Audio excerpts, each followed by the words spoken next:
Art education in the United States is in a precarious state. There has always been difficulty in finding avenues of consistency to meet the population where they are at. In the late part of the 19th century and early part of the 20th century, as new technological advances became available to American society and the world at large, new means of communication developed out of these advances. With the invention of the telegraph, photography, the printing press, radio, television, and movies, new fertile ground for conveying information appeared. The speed of transmission eclipsed the previous means of communication that had been relied upon for so long. Until the advent of radio, art educators presented information via the written word, still photographic representations in mass-produced forms, and or in-class, face-to-face times of direct instruction. In these direct interactions, exploration of art concepts and exposure-based exercises and activities occurred. The use of radio as a means of communicating art education-related information allowed educators a platform to refine their approach in ways that would appeal to a population well outside their existing classroom demographics. The creation and implementation of television as both a tool of information and entertainment in the 1940s presented unique opportunities for educators of all backgrounds to reach an audience in a more direct and expanded fashion than ever before. Desires for art educators to keep art culturally relevant and ensure that future generations would embrace art as an essential part of societal focus required that they address the statistical data suggesting art education was losing importance in the academic community and society at large. One such art educator that adapted her approach to the changing times and needs of the society in which she lived was Alice M. Schwartz. Miss Schwartz was born in Salina, Kansas on September 18, 1918. She grew up in a small family consisting of 2 parents and 3 siblings. Salina, Kansas, at the time of her birth, had a population of roughly 15,000 people and was known as a central trading hub for the wheat and grain milling industries located within Kansas. Salina had a large influx of families and growth that necessitated the focus and building of educational institutions to meet the residents' needs. During the first part of the 20th century, the progressive movement in education took hold. Kansas's educational system was no less influenced by this educational movement within society at the time. The pragmatic approach to education, which is the process of step thinking and problem solving, fit so well into the needs of industry, and it also allowed children interaction with concepts that could be implemented in their home environment. The common school format was applied to Kansas schools in places of population of over 15,000. This academic structure centered on the concept of a state-funded educational program where the societal needs of industry were a key focal point of how education was crafted and then administered to students. Art education, in this context of this educational framework, was taught in a very linear, practical fashion that fed into a larger societal need-based narrative. Alice Schwartz grew up in this educational framework. The influence and structure this gave Schwartz, especially as it pertained to art education, was a strong understanding of base concepts from which to build upon. To counter the structured nature of her in-class artistic education, a fertile, creative home life existed.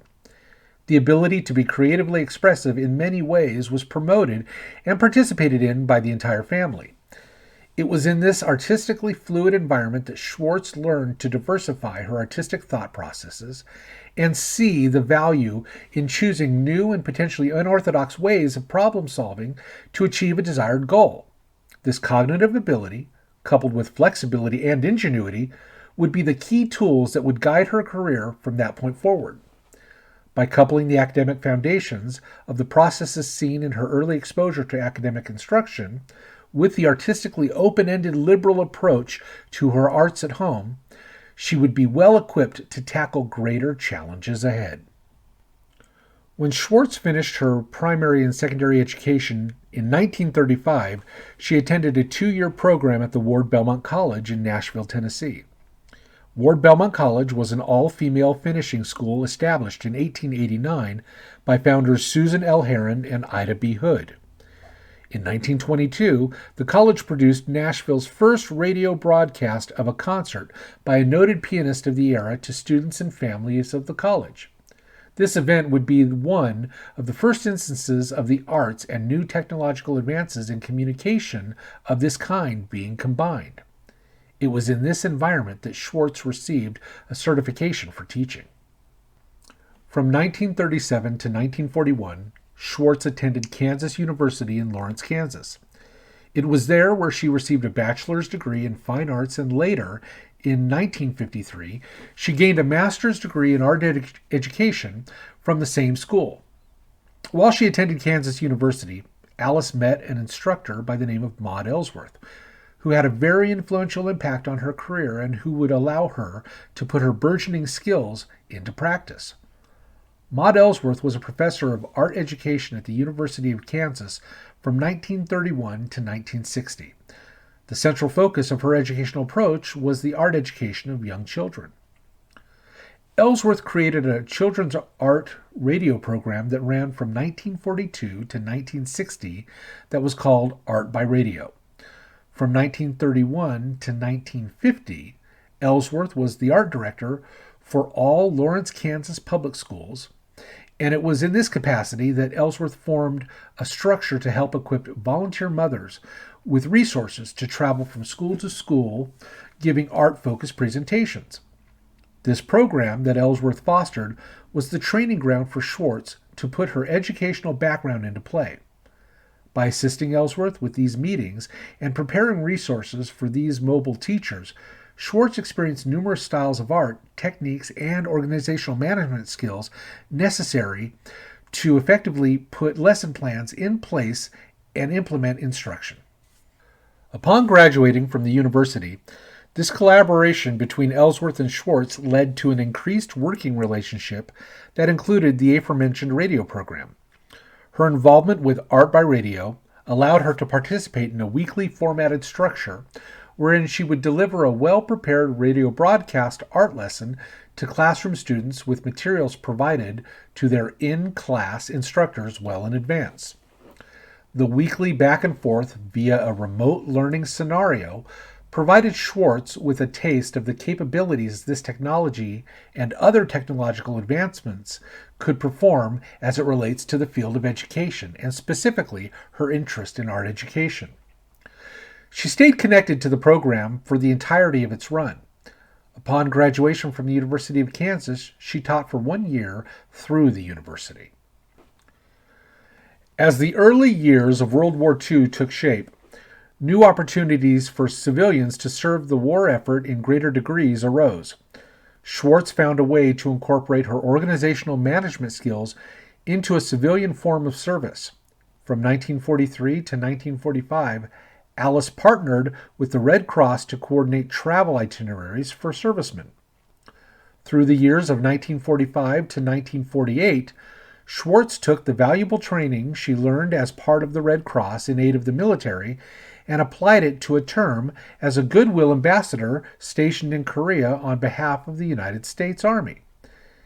It was during this time that she learned to hone her educational skills in regards to teaching with little to no resources available, and also developed an appreciation for arts from a multicultural perspective.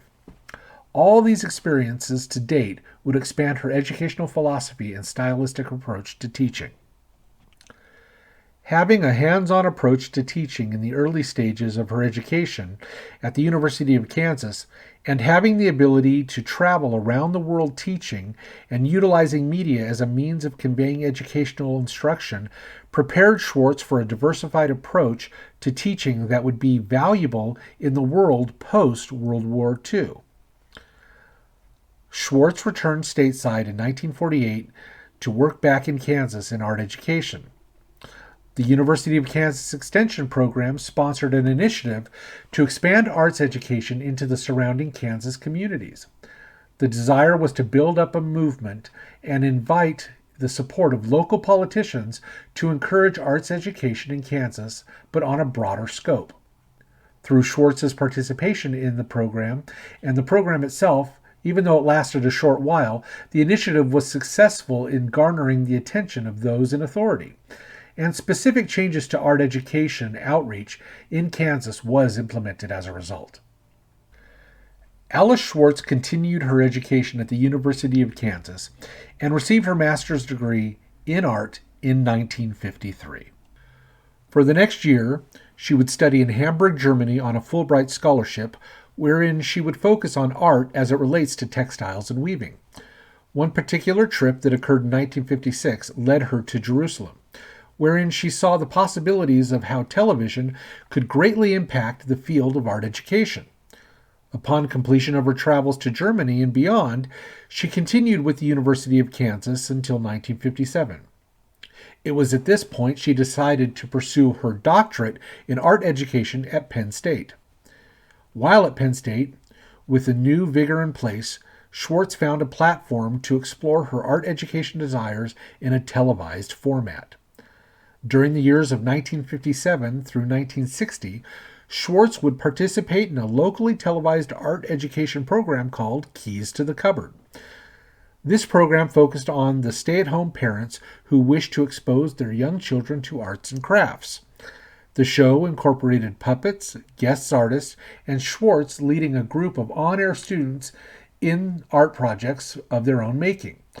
The show ended with Edward Maddell, the show's creator, giving a small overview of the day's lesson. Upon completion of her doctorate in 1960, Schwartz moved to the University of Illinois at Carbondale. It was at Carbondale that she entered into a new job where she would create new televised programs for the School of Arts. The television series named Art and You consisted of 30 programs focused on art education directed towards second and third grade classes. From 1960 to 1965, Schwartz would work on these programs she had developed. She refined the accompanying teachers' guides and resources included with the programs that aided the classroom teachers, conveying the art concepts presented in the televised programs. In 1965, Schwartz returned to Penn State as an associate professor, wherein she created another televised art education program in conjunction with Edward Maddell, named Meaning in Art. The educational program received funding by the Pennsylvania State Department of Education. The program focused on advanced learners in the upper grades and ran from 1968 to 1974.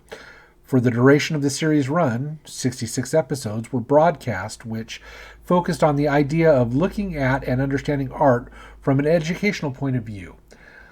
The cultural changes of the United States in the late 1960s and early 1970s would prove difficult for Schwartz to continue her educational programs in an efficient, functional manner. These cultural changes coincided with creatively different opportunities to which she was happy to accept and move on to. Though Meaning in Art lasted until 1974, Schwartz left the series in 1971 to work in Washington, D.C. in preparation for what would be her last series of televised educational programs. The National Instructional Television Center employed Schwartz to facilitate the production of a new art program called Images and Things. This series contained 30 episodes wherein student creativity was fostered and promoted while encouraging art critique and historical art appreciation. Schwartz partnered with 3 other educators to accomplish the goals established to fulfill the purpose of the program. Upon completion of this project, Schwartz would return to Pennsylvania State University, where she would continue to teach until her retirement in 1985. In 1992, she married her former co-worker and collaborator from Penn State, Edward Maddell, with whom she would stay married until her passing in 2002 at the age of 84. As stated in the beginning, Alice Schwartz grew up in Kansas during the early part of the 20th century.